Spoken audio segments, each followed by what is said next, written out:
स्वागत है आपका साइंस जोन में, जहां आप स्टडी कर रहे हैं क्लास 9th और 10th की साइंस का।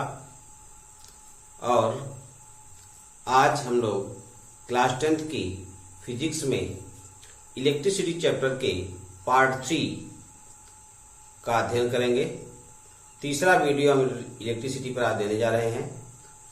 बहुत इम्पॉर्टेंट चैप्टर है ये। हमारे इस वीडियो को सीबीएसई बोर्ड के विद्यार्थी भी ध्यानपूर्वक पढ़ सकते हैं और यूपी बोर्ड के लिए भी ये वीडियो इम्पॉर्टेंट है। इसके साथ ही साथ विभिन्न प्रकार की तैयारी करने वाले विद्यार्थियों के लिए भी ये वीडियो बहुत ही उपयोगी होगा। मुझे आशा है कि यह वीडियो फाउंडेशन बैच के विद्यार्थियों के लिए भी बहुत ही उपयोगी होगा। आइए, हम लोगों ने पिछले वीडियो में आवेश के बारे में पढ़ा था, विद्युत धारा के बारे में पढ़ा था, विभव के बारे में पढ़ा था और विभवांतर के बारे में अध्ययन कर लिया था। एक चीज मुझे और बताना था विद्युत धारा के विषय में। इससे पहले कि हम प्रतिरोध शुरू करें, रेजिस्टेंस के बारे में अध्ययन करना शुरू करें, हम कुछ और चीजों को भी ध्यानपूर्वक देख लेते हैं। कई बार कंफ्यूजन हो जाता है कि विद्युत धारा किस प्रकार की राशि है, अदिश राशि है, सदिश राशि है। पिछले वीडियो में मैंने आपको बताया था कि विद्युत धारा एक अदिश राशि है। थोड़ा सा और जानकारी उस समय देना छूट गया था। मैं आपको बताना चाहता हूं कि विद्युत धारा क्यों अदिश राशि है। एक तो मान लीजिए कि ये कोई परिपथ है, परिपथ में धारा बह रही है। तो अगर परिपथ में धारा बह रही है, ये हमने यहां पर एक बैटरी जोड़ दी और इसी में आगे चल करके हमने एक बल्ब लगा दिया और इसको जोड़ दिया। एक सरल परिपथ तैयार हो गया है। अब इसमें इलेक्ट्रॉन ऋण प्लेट से धन प्लेट की ओर बहते हैं, जबकि धारा का प्रवाह धन प्लेट से ऋण प्लेट की ओर होता है। हम कह सकते हैं कि भाई इसमें धन प्लेट से ऋण प्लेट की ओर हो रहा है प्रवाह, तो ये सदिश राशि होगी। लेकिन ये सदिशों के नियम का फॉलो नहीं करती है। कैसे नहीं? आइए इसे थोड़ा और डीपली समझते हैं। मान लीजिए ये कोई तार है जिसमें 3 एम्पियर की धारा बह रही है। एक दूसरा तार हम ले लेते हैं यहां पर, इसमें 4 एम्पियर की धारा बह रही है। अगर हम इसको ए मान ले और इसको बी मान ले, तो अगर समांतर चतुर्भुज के नियम का पालन करें और वेक्टर योग को हम देखें, तो इनका योग इस कर्व पर बिंदु R के बराबर होना चाहिए। वेक्टर योग के अनुसार R is equal to root a² plus b² plus 2ab cos theta. इस फार्मूले से वेक्टर योग निकालते हैं।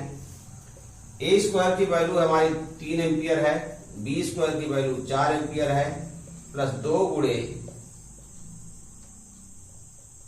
3 गुणे 4 गुणे cos थीटा, ये 90 डिग्री पर बन रहा है, तो cos 90 हो जाएगा। अगर हम इसको फॉलो करते हैं तो 3 का वर्ग 4 का वर्ग और ये फार्मूला लागू होगा। अब मित्रों 3 का वर्ग करेंगे तो 9 हो जाएगा, 4 का वर्ग करते हैं तो 16 हो जाता है, 2 3 6 चौका 24 हो गया, गुणे cos 90 की वैल्यू रखेंगे तो 0 आ जाएगा। 0 में 24 का गुणा कर दें तो 0 आ जाता है, 9 और 16 को जोड़ देंगे तो √25 आ जाएगा। इसको अगर हम फॉलो करते हैं तो 5 आ जाएगा, 5 एम्पियर होना चाहिए इसकी वैल्यू। बट वैल्यू इसकी कितनी फाइंड होती है, जब हम अमीटर से इसको मापते हैं तो वैल्यू फाइंड होती है 7 एम्पियर। तो अगर ये वेक्टर नियम का फॉलो करता तो इसकी वैल्यू 5 एम्पियर आनी चाहिए थी, जबकि ये वैल्यू 7 एम्पियर फॉलो होती है। इससे यह सिद्ध होता है कि धारा कभी विद्युत धारा कभी भी वेक्टर सदिशों का पालन नहीं करती है, इसलिए यह वेक्टर राशि नहीं है, बल्कि यह एक कौन सी राशि है, अदिश राशि है। ठीक बात समझ में आ गई।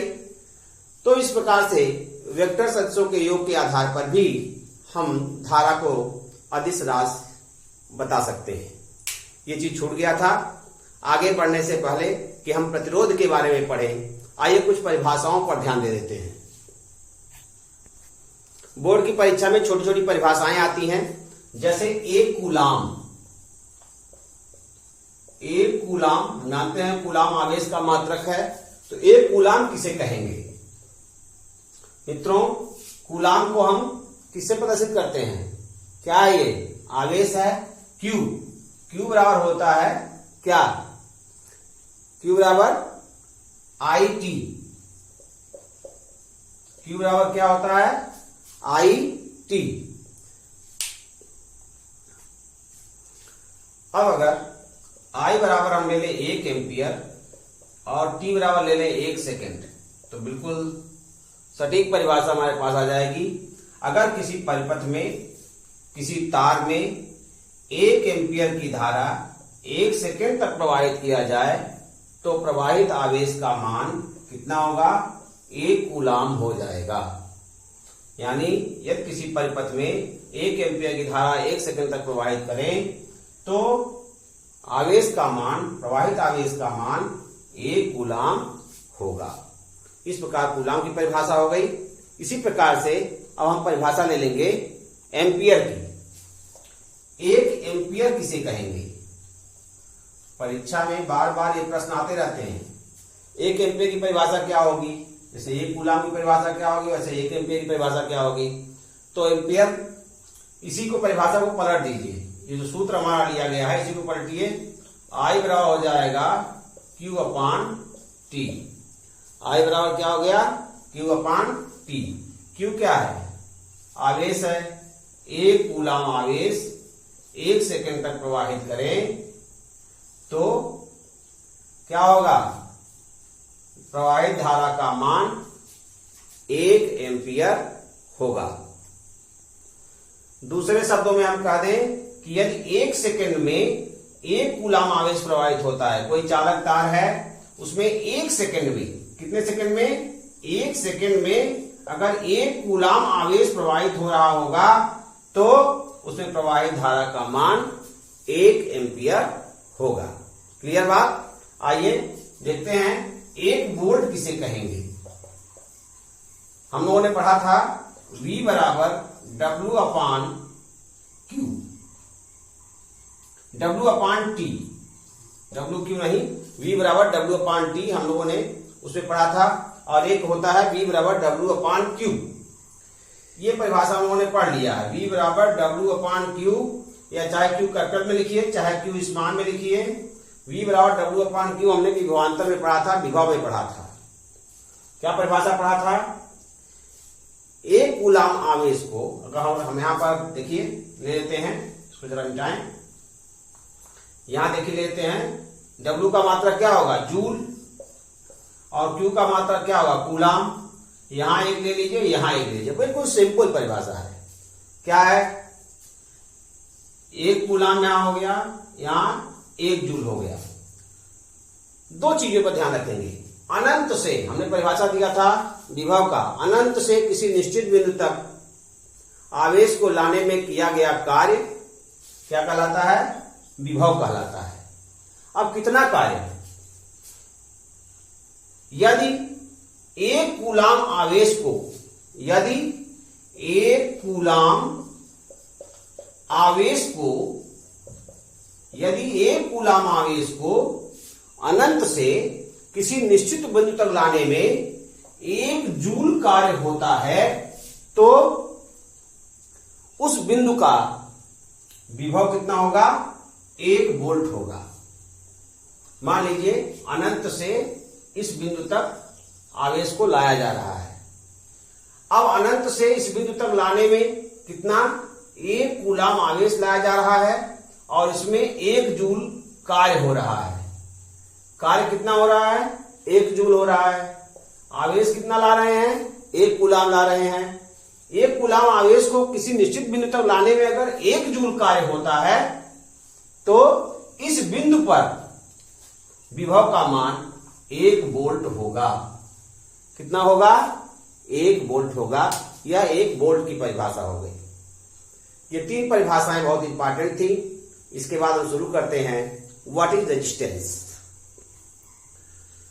किसी चालक का वह गुण जिसके कारण वह अपने में से होकर धारा के प्रवाह का विरोध करता है, प्रतिरोध कहलाता है। क्या बताया? किसी चालक का वह गुण, किसी चालक का गुण है। ये क्या है? चालक का गुण है। ध्यान रखेंगे यहां पर यह कुचालक के लिए परिभाषा नहीं है, चालक का गुण है। किसी चालक का वह गुण जिसके कारण वह अपने में से होकर धारा के प्रवाह का विरोध करता है। मैंने आपको पहले वीडियो में बताया था, जब किसी पदार्थ को आवेश दिए जाते हैं तो पहले तो वह आवेश थोड़ा सा ग्रहण कर लेता है, लेकिन फिर बाद में वह अपने अंदर प्रवाहित आवेश का विरोध करने लगता है। अब वो विरोध क्यों करने लगता है? क्योंकि उसके अंदर अब इलेक्ट्रॉन लेने का मन नहीं करता। जैसे आपको रोटी खिलाना शुरू कर दे, पेट भर जाएगा, बंद कर देंगे खाना। अब यहां पेट भरने वाला विषय नहीं, वो तो अपने अंदर सोच लिया हम लोगों ने। यहां क्या है? यहां जैसे हमारे अंदर धारा का प्रवाह हो सकता है, ऐसे किसी चालक तार में से होकर धारा का प्रवाह हो सकता है। जब चालक तार में से धारा का प्रवाह होता है तो उसके जो पदार्थ होते हैं, पदार्थ के कण होते हैं, वो पदार्थ के कण अपने में से होकर धारा के प्रवाह का विरोध करते हैं। धारा के प्रवाह का यही विरोध लगभग सब सुचालकों में होता है और यह गुण प्रतिरोध कहलाता है। क्या है ये? क्वालिटी है, उस पदार्थ की क्वालिटी है। अब इसे कैपिटल आर से प्रदर्शित करते हैं और प्रतिरोध का फार्मूला, जो भौतिकी में सूत्र आना बहुत जरूरी है। प्रतिरोध R बराबर होता है विभवांतर, दो सिरों के बीच का विभव का अंतर विभवांतर V बटे प्रवाहित धारा।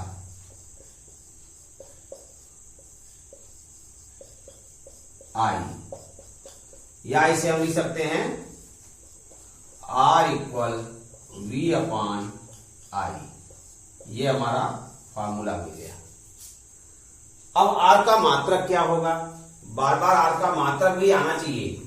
जब कभी भौतिकी में परिभाषाएं आती हैं तो उस परिभाषा के साथ उसका मात्रक लिखना बहुत अनिवार्य होता है। तो R का मात्रक कैसे फाइंड करेंगे? R का मात्रक बराबर हो जाएगा V का मात्रक, बिल्कुल इजी, याद करने की जरूरत नहीं, बस समझते जाइए, लिखते जाइए, बटे I का मात्रक, V का मात्रक बटे I का मात्रक। V का मात्रक क्या है? वोल्ट। I का मात्रक क्या है? एम्पियर। अब क्या हो गया ये? Volt ampere inverse 1। एम्पियर को ऊपर ले जाएंगे तो इनवर्स 1 हो जाएगा, या इसी को हम लिखते हैं वोल्ट प्रति एम्पियर। वोल्ट प्रति एम्पियर को ही ओम भी कहते हैं, या इसी को ओम कहते हैं और इसे ओमेगा अक्षर से प्रदर्शित करते हैं। प्रतिरोध का मात्रक ओम एक महान भौतिकी वैज्ञानिक जॉर्ज साइमन ओम के नाम पर रखा गया है। और ये ग्रीक अक्षर ओमेगा से इसको हम प्रदर्शित करते हैं। तो इस प्रकार से हम प्रतिरोध का मात्रक आसानी से निकाल सकते हैं। अब ओम की परिभाषा आ जाए, क्या करेंगे? अगर किसी परिपथ में 1 एम्पियर की धारा को प्रवाहित करने से, यानी एक बिंदु से दूसरे बिंदु तक ले जाने में 1 वोल्ट विभव उत्पन्न होता है, तो प्रतिरोध का मान कितना होगा? 1 ओम होगा। ठीक है, इस प्रकार से ओम की परिभाषा भी दे लेंगे। प्रतिरोध को प्रभावित करने वाले कारकों की बात करें तो प्रतिरोध किन किन बातों पर निर्भर करता है? किसी चालक का प्रतिरोध, नंबर 1, चालक की लंबाई पर निर्भर करता है।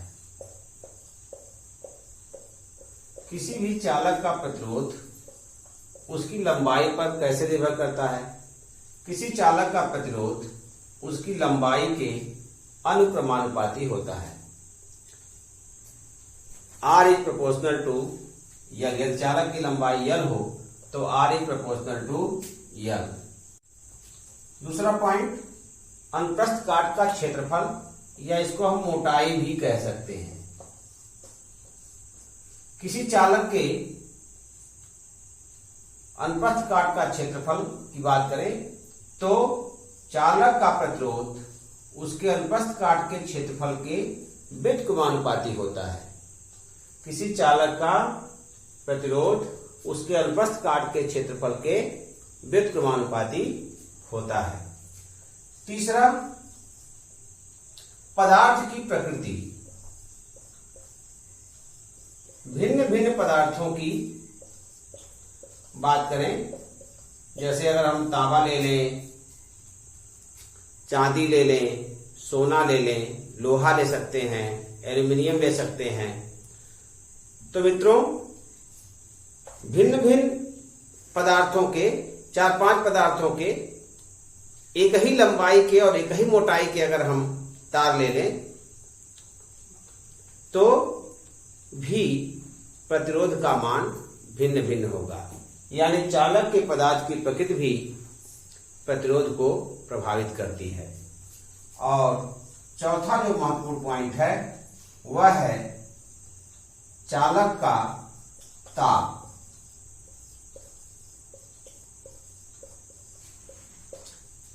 किसी चालक का प्रतिरोध उसके ताप के अनुक्रमानुपाती होता है। ताप थीटा से प्रदर्शित करते हैं।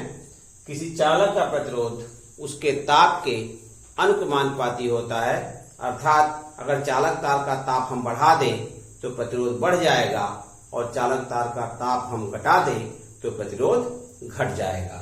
इस प्रकार प्रतिरोध को प्रभावित करने वाले ये 4 मूल कारक हैं। अब यहां बात करें किस पदार्थ का प्रतिरोध कम होता है और किस पदार्थ का प्रतिरोध अधिक होता है। तो मित्रों, चांदी एक ऐसी धातु है जिसका प्रतिरोध सबसे कम होता है। चांदी का प्रतिरोध सबसे कम, सभी धातुओं में सबसे कम होता है। यानी चांदी का अगर हम तार प्रयोग करें तो धारा बहुत तेजी से सुगमता पूर्वक बहेगी। लेकिन कितना सस्ता है चांदी, आप सब जानते हैं। तो आइए दूसरी बिंदु पर चर्चा करें कि सबसे अधिक प्रतिरोध किसका होता है। यूं तो अभी सभी सबसे अधिक किस पदार्थ का प्रतिरोध होता है उसकी गणना समय समय पर वैज्ञानिकों द्वारा होती रहती है, परंतु अभी टेफ्लॉन नाम का एक पदार्थ है जिसका प्रतिरोध सर्वाधिक होता है। प्रतिरोध कितना होता है? सबसे अधिक इसी पदार्थ का प्रतिरोध होता है। अभी तक जो हमारे पास रिकॉर्ड है वह होता है चांदी का प्रतिरोध 20 डिग्री सेल्सियस ताप पर 1.6 गुणे 10⁻⁻8 ओम मीटर होती है। ये सबसे कम प्रतिरोध है धातुओं में, 1.6 गुणे 10⁻⁸ ओम मीटर। और टेफ्लॉन का प्रतिरोध 20 डिग्री सेल्सियस ताप पर ही 10⁻22 ओम मीटर होता है। तो इसकी प्रतिरोधकता, देखिए यहां प्रतिरोध की हम बात कर रहे हैं। प्रतिरोध एक गुण है और ये मानक जो कैलकुलेशन किया गया है यह प्रतिरोधकता कहलाती है। किसी पदार्थ की प्रतिरोधकता कितना हो गया? चांदी की प्रतिरोधकता 1.6 × 10⁻⁻8 ओम मीटर और टेफ्लॉन का की प्रतिरोधकता 10⁻22 ओम मीटर होती है। टेफ्लॉन सबसे अधिक प्रतिरोध उत्पन्न करता है जबकि चांदी सबसे कम प्रतिरोध उत्पन्न करती है।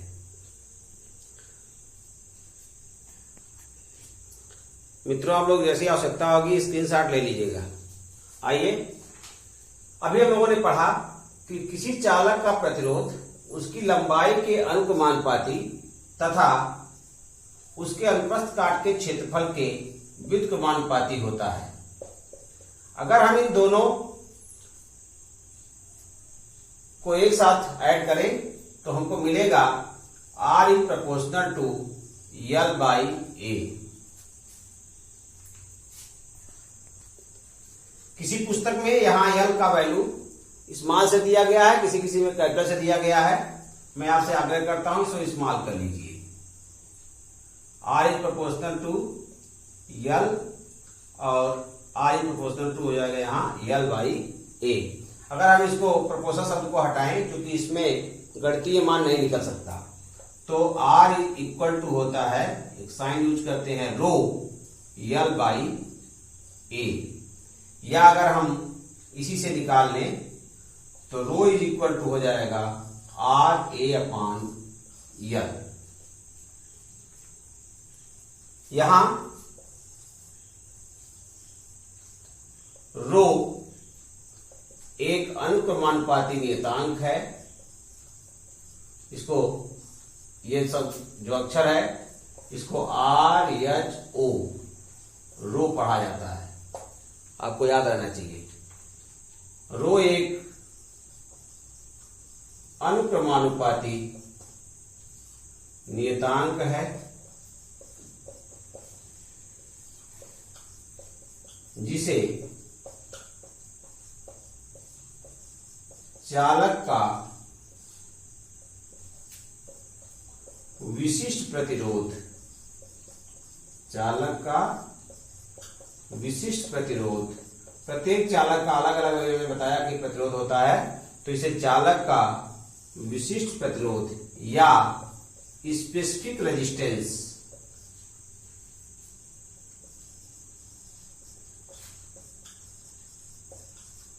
कहते हैं। चालक का ये विशिष्ट प्रतिरोध है, इसको हम स्पेसिफिक रेजिस्टेंस के नाम से जानते हैं। यदि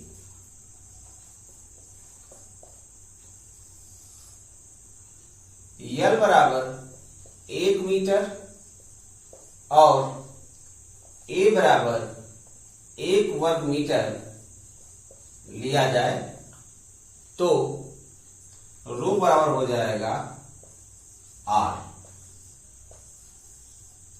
अर्थात 1 मीटर लंबा तार और 1 वर्ग मीटर मोटे क्षेत्रफल वाले तार का प्रतिरोध विशिष्ट प्रतिरोध कहलाएगा।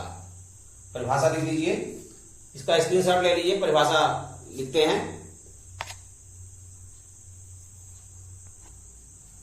अर्थात किसी चालक का विशिष्ट प्रतिरोध, यहां में संक्षेप में लिखा है, आपको लिखेंगे, किसी चालक का विशिष्ट प्रतिरोध रो उस चालक में, उस चालक पदार्थ के 1 मीटर लंबे व 1 वर्ग मीटर अनुप्रस्थ काट के क्षेत्रफल वाले तार के प्रतिरोध के बराबर होता है। यानी अगर कोई चालक तार 1 मीटर लंबा है, उसकी मोटाई 1 वर्ग मीटर है, तो उसका प्रतिरोध कितना होगा? 1 ओम मीटर होगा। कितना होगा? 1 ओम मीटर होगा। इसी विशिष्ट प्रतिरोध को विशिष्ट प्रतिरोधकता के नाम से भी जानते हैं। विशिष्ट प्रतिरोध को विशिष्ट प्रतिरोधकता के नाम से भी जानते हैं। तो इस प्रकार आज का हमारा ये वीडियो आप सभी के लिए प्रतिरोध और विशिष्ट प्रतिरोध के बारे में हम लोगों ने अध्ययन किया। आशा है वीडियो आपको अच्छा लगेगा, और अच्छा लगेगा तो हमारे वीडियो को लाइक करें, चैनल को सब्सक्राइब करें, अपने मित्रों से भी कहें कि इसका अध्ययन करें, हमारे चैनल से जुड़ें, और हाँ, अपने कमेंट्स जरूर दें हमें।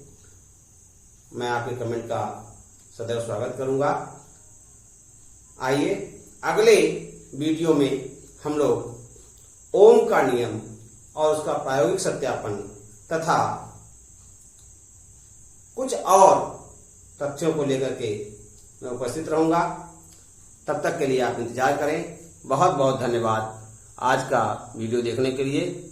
नमस्कार।